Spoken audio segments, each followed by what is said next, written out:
Why should we choose to shoot with a 50mm lens? Let's take one to an event and find out.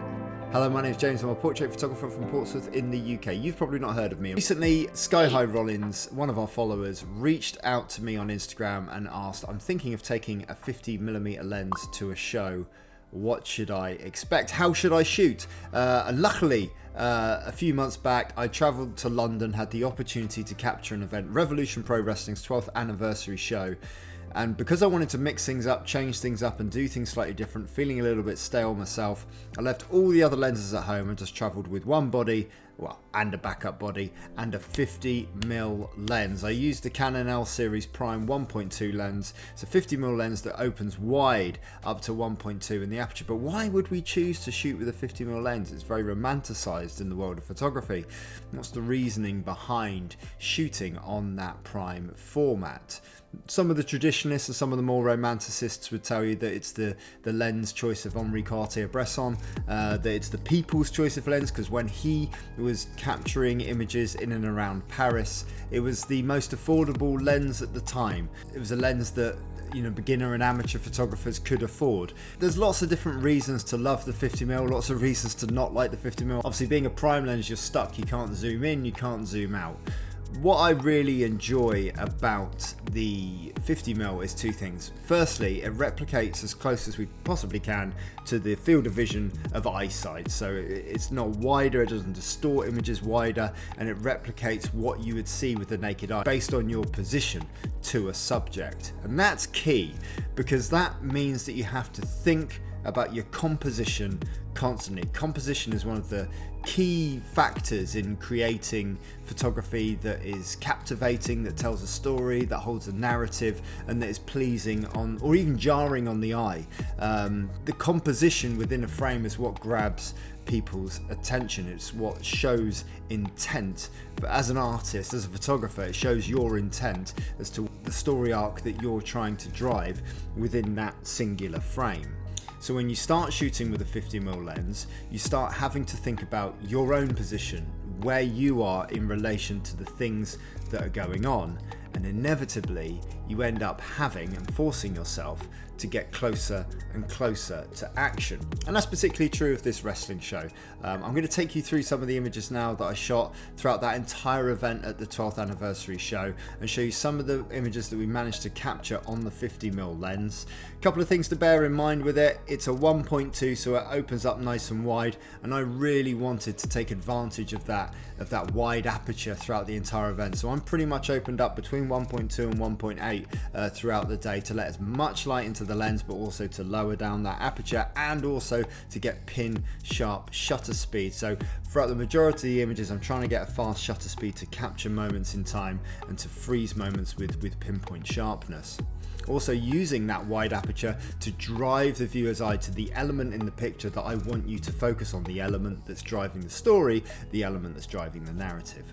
Everything else around it should draw you in and around the composition, hopefully successfully. But we'll see how it took me a while to warm up at the start of the show. And it took me a while to really get involved and get into the action, and to eventually create some images that hopefully capture the eye. So we'll take you through now to ringside. We're going to start off with this image here.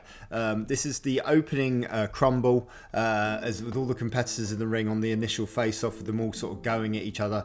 I'm way away from ringside at this point. I like to sort of keep myself away and to have a look at the arena. So at this point, not only am I sort of looking at the action that's happening in this opening match, but I'm really looking at potential vantage points in and around the arena, looking at areas that I can sort of see the ring from, looking at where the fans are based, where the access points are in and out of the ring. Now that the fans are seated, we can do all of this before the show, but it's easier to do when we've actually got a big building. But what I did notice, even though I'm shooting here at f1.2, 50mm, ISO 2000, and 1/1250th of a second, that if we zoom in nice and close, we can still see these specular highlights here, because I'm shooting raw as well. I like nice high quality. But we can still see these specular highlights of this action happening, with all of the sweat and everything sort of flying off of these competitors, with everything going around. But that's the first shot I took of the event, the first sort of composite frame right from the back of the arena, facing the entranceway with all the competitors going off.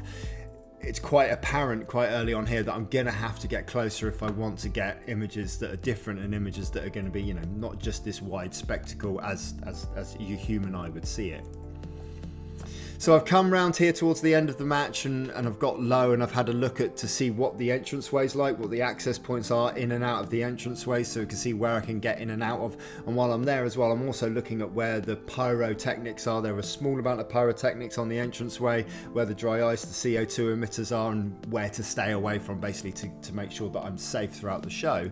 But again, as we go in close here, pin sharp here on the 1.2. Capturing the action as it's going in the ring, and I can see here that if I get down low, I've got nice drawing lines coming in from left and right, drawing our eye into the middle of the frame. After the first match, here we have Ethan Allen coming in from the Young Guns. So I've not stayed in that area there because I'm wanting to have a second look at those pyros and see what's going off. So I've come away and I've come behind the fans here, and I've managed to capture this snapshot here of Ethan Allen coming through the crowd here with the dry ice going off in the background and his Young Guns logo on the big Titantron behind, I suppose. But it's nice to get those shadows of the fans in the foreground there and just get that little point of his step sort of coming through.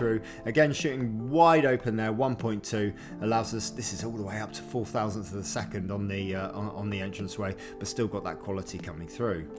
His opponent Connor Mills comes in. I've tried to find a slightly different vantage point, and we've just had a look at see what these rails look like with the backlighting. So there's all sorts of gelled lighting going off here, and with these railings here on the right hand side, we can see that they're sort of going off there and giving us this bokeh effect, which, so they don't look like railings, but we are again drawing our eye into the middle of the frame where Connor Mills is there.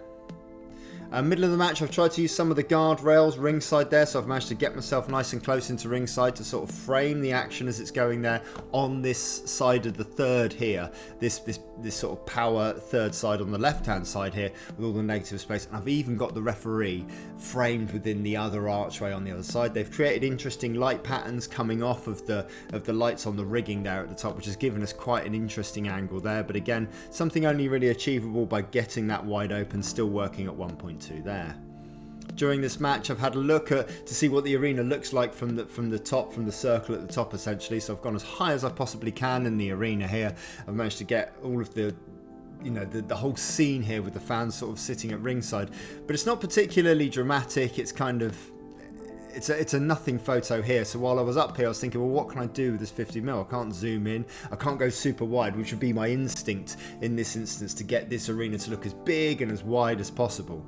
So I've managed to come over to the side where there was just a wall on the left hand side where no one was sat here.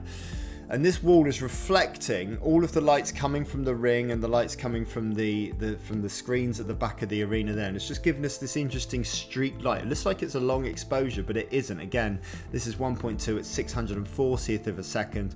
All of the action going off on this Dutch angle, the action going off on the right hand side. Slightly more abstract shot, something a little bit interesting. But that was the first time really where I got stuck with this 50mm lens. Didn't really know what to do with it. What can I use around me? And you just start looking at the way that light is playing with the elements around you and trying to frame those as part of the composition. I'm leaning right up against the wall here to get these streaks of light on the left hand side and give us something a little bit different. This time I've managed to jump into the entranceway here, just on the other side of the guardrail from the fans, to get Zoya as he comes out here.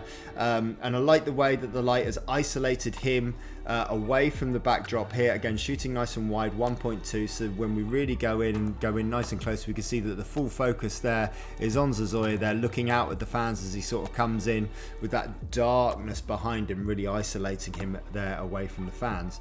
And then when his opponent comes in, we've stayed in the same position, but we've just tilted that angle slightly because it's a slightly more abstract entrance of Ricky Knight Jr. here with the zombies and with him sort of coming up, the dry ice coming around and giving us that red tint that's bouncing off that guardrail again, which has given us that slightly more abstract sort of angle there to this shot. Then we come around here, and I've just started to play to see, okay, well, what do these lights look like when I start focusing on fans and the backs of heads of fans as they're looking at the action in the ringside. And I really like the effect of the lights there in the background, even wide open here, 1.8. Traditionally, you'd really tighten that aperture and focus on those lights to get these little starbursts. Anything shooting from f16 to f22, if you can get it, you're going to get little starbursts of those lights sort of coming through the rigging. But in this instance, I just kind of like this effect, and I kept it in my back pocket for maybe hopefully something that was going on later on, or having to look to see how we can use this to capture action that happens in the match. And we did that next. We're in the same position here, but we've just switched focus, and we've managed with this 50mm again at 1.8, we've managed to capture action here at 400th of a second, which has managed to freeze Zoya there mid jump as he sort of comes into the ring, with still these starbursts of these lights in the background, giving us a really interesting effect. Coming back in, we've got a bunch of entrances coming in for the cruiserweights now. ELP coming in first, and it's a fairly simple shot on the other side of the guardrail. I'm trying to get closer, but I don't really feel like I'm getting close enough. These images, although they're crisp and they're isolated, well exposed, all those sorts of things, feeling a little bit static, a little bit boring. I want to try and get different angles. That's why I bought this 50mm lens. I wanted to do something different. So when we come on to Leon Slater, we can just sort of get him on the far right hand side, mid-step sort of coming in with his Titantron in the background, just getting that angle. But again, I don't really feel like I'm close enough. So at this point, I've moved myself away from the end guardrail. I've figured out where all the pyros are, and I've figured out where it is safe to kneel. And I've gone really tight on the entranceway, right on the rail, right on the angle next to the entranceway as we sort of come in there. And that's when Cameron Kai comes in, and we're in this position now where we can use a slight Dutch angle to get something a little bit different. And then when he steps closer to me, remember I can't zoom in, but when he steps closer to me, I'm ready to get this shot here, the physique looking across the side, that real power pose there with all the dry ice going off in the background. And then when he comes in with his manager, they came even closer to me here, and I was still able to focus and get this shot of them looking intensely towards each other, with the interesting light patterns all happening around before he made his way to the ring. And that only happened because I got myself physically in a closer position and allowed it to happen. Being physically closer means that the performers, those who are faces in this instance, or the good guys, for those uninitiated wrestling fans amongst you, can interact with us. Neon here coming in from CMLL. We managed to get his Titantron in the background with the back of him, looking off doing his pose. But when he turns around, he sees me by the ringside, and we get that little point into camera there, which can only be achieved by getting closer. As we turn the camera around as well here, we can then get our first view of what it looks like going to the ring. And although the lighting isn't great on this side, because all the lighting is on the far side, it's all pointing towards us, so all we're getting is sort of silhouettes and rim lighting, we do get a feel of atmosphere, and it's nice to get the fans like this showing the way to the ring for the performer. When JJ Gale makes his way to the ring, then we can really play around with the abstract angles and using that Titantron in the background to frame him in a weird way coming in.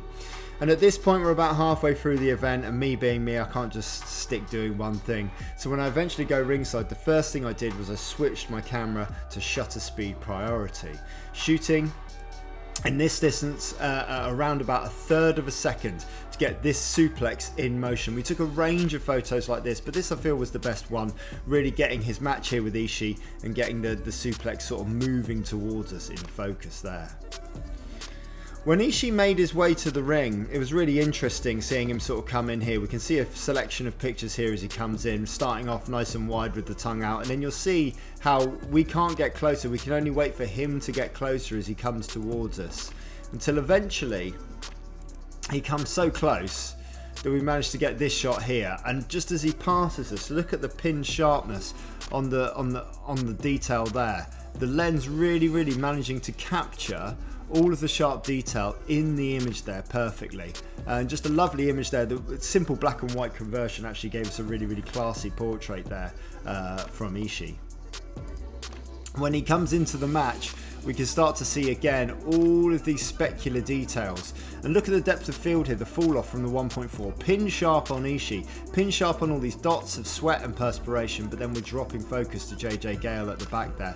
But again, using these ring ropes to create composition and create form as we go through there. Halfway through the match, or towards the end of the match even, this is going towards the finale, we get a near fall and we get this lovely pinch-up shot here of JJ Gale, you know, being remorseful of the missed opportunity for winning the match, with all of the, you know, Ishii in the background rolling away. But that dropped composition there, with the thirds happening at the bottom, drawing our eye into the image, and the sharpness drawing our eye to JJ Gale, which is where we want the interest to go. For the women's match, we come in here and we get really close on the entrances. Again, by getting close, it allows the performers to interact with us. Giselle Shaw looking at us here. The wide aperture here on Kanji. Everything else out of focus. You can see fans in the background, but we are pin sharp isolated on Kanji here, who's on this third side here, just working on the third with the negative space going into the fans on the right hand side. Nice wide aperture here, 1.4 again, allows Nightshade to really show out with her opponent down on the floor in the foreground, and we really focus on her expression there in the background looking straight towards us.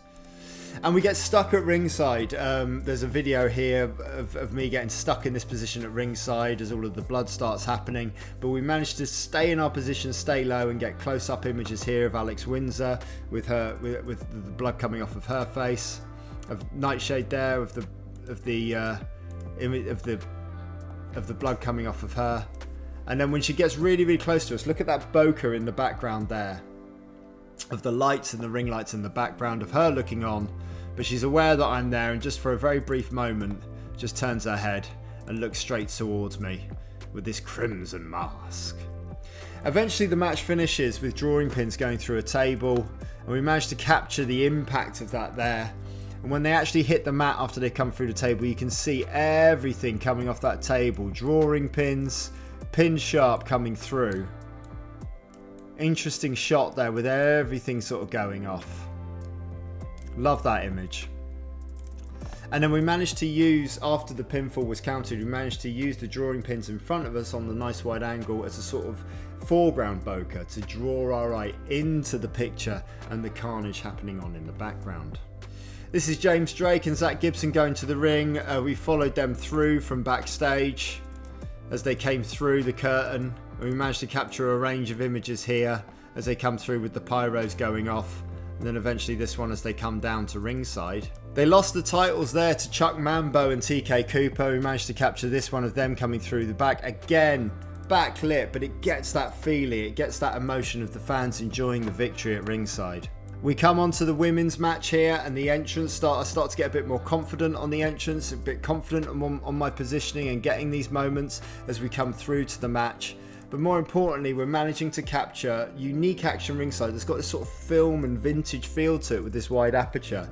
And both lovely sort of triangular shapes, both faces in frame for this submission hold.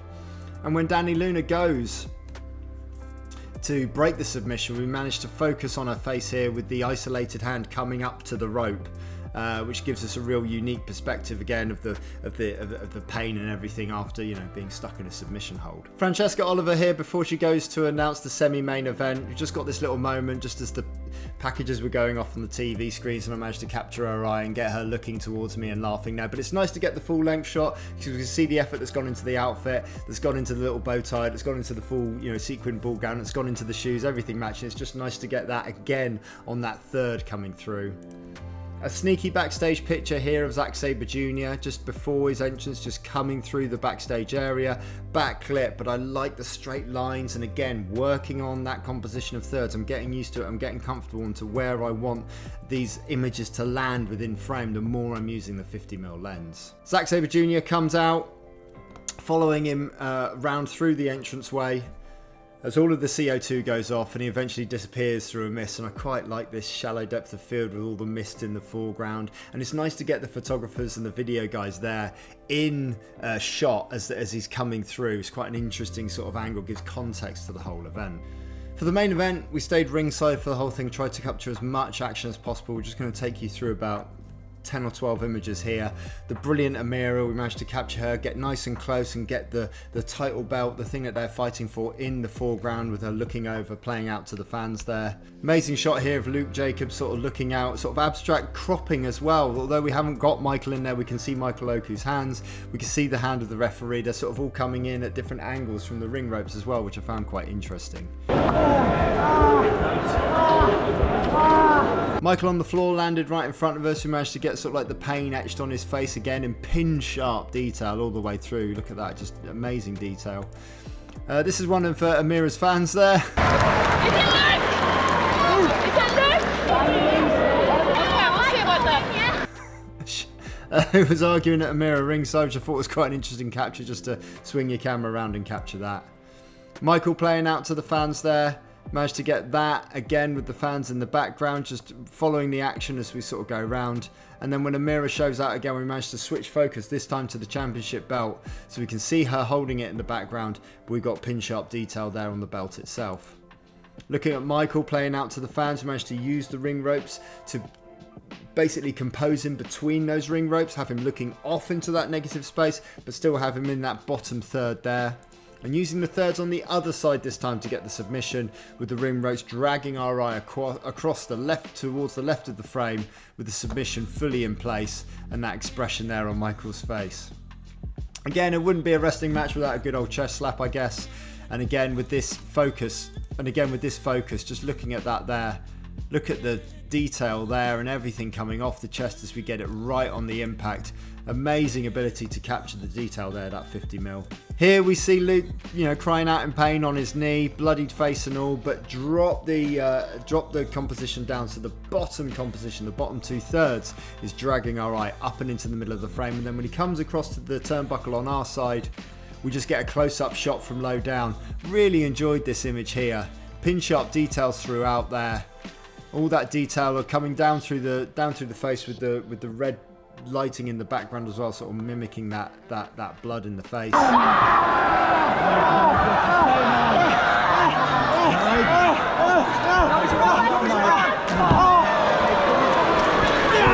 And again, when Michael is put in a submission hold, they come down towards the rope towards me. I stay nice and low, but we get that look there straight down through the middle of the lens. And I don't mind the fact that feet and hands and things are cropped off. That's just the way it is, just the way that the 50mm has composed the image in that moment. This is the moment in time that cannot be replicated, and it's important to get the detail that this submission was not broken by the hand.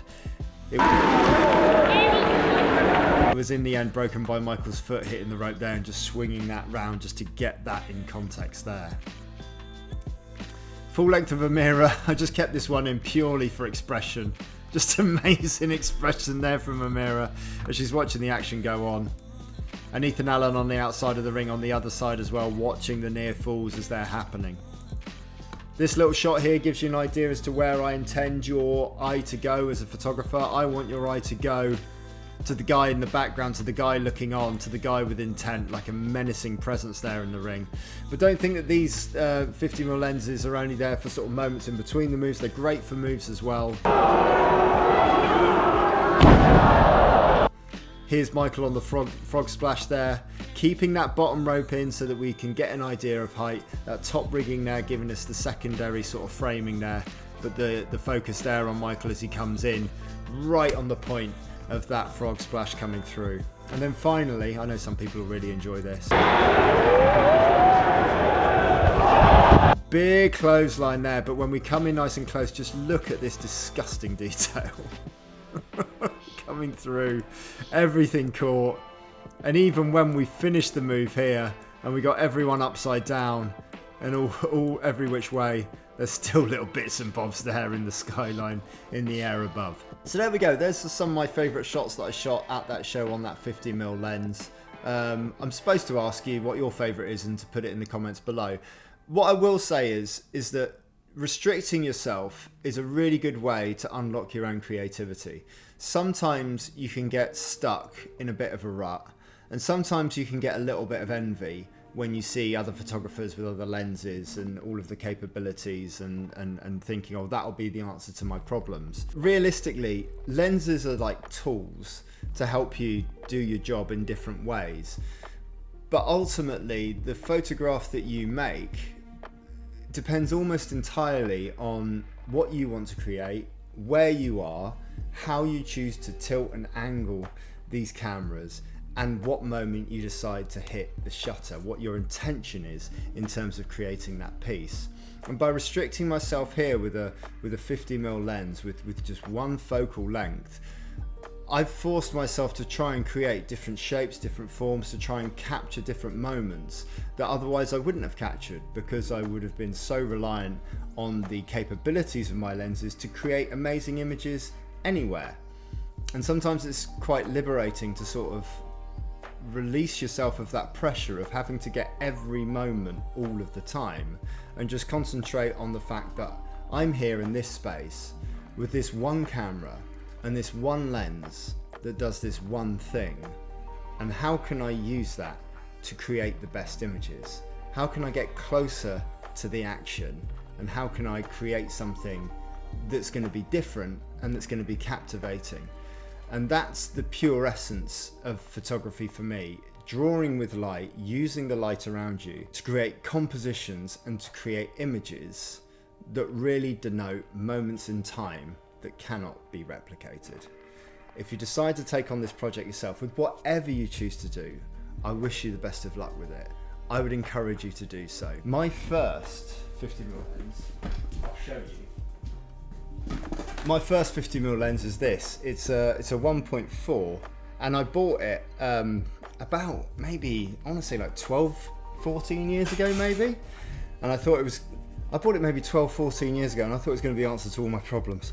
It turns out that I actually took it on my first corporate job to take some headshots of some people working for a business, and I dropped it on my first corporate job, and it made a big smash. And I think the guy I was photographing knew I'd broken it, but I pretended I hadn't broken it. And it's made kind of like a weird creaky noise ever since. I tried using it the other week with a shoot with Zoe Lucas, and it turned out all right actually. But these sort of second-hand lenses, you can still buy 50mm lenses fairly cheap. So if you are looking for if you're not looking to break the bank and you do want to try and experiment and try and do something different, you could do worse than a 50mm lens that opens up nice and wide to give you something a little bit different. I hope you approve as well of like the way that the channel is going through a bit of a change. We're trying to show you more lighting setups, we're trying to show you more studio shoots, more lighting tutorials. Wait, come and have a close look at Zoe's hands. So you join us, as you can see, halfway through this shoot. This is one of our takeover shoots where we give up as my camera person nearly falls over a box that's just been delivered to us 10 minutes ago. If you do want to learn more, we've got a set of lighting tutorials up on nofussmus.com, and you can learn from me directly on a course how to use your first light, how to use 2 light setups, how to use 3 light setups. So we're going to be adding more to those in the coming weeks and months. If you've enjoyed this video, do let me know. I would be interested to know what your favourite photograph from these ones was, so just let me know in the comments below. Do a like, do a subscribe, and if there's anyone you know who's into photography, anyone you know is looking to learn photography, send them our way, get them to subscribe and get them to have a look at the content on this website. Thanks very much for watching. I always appreciate it. All the very best.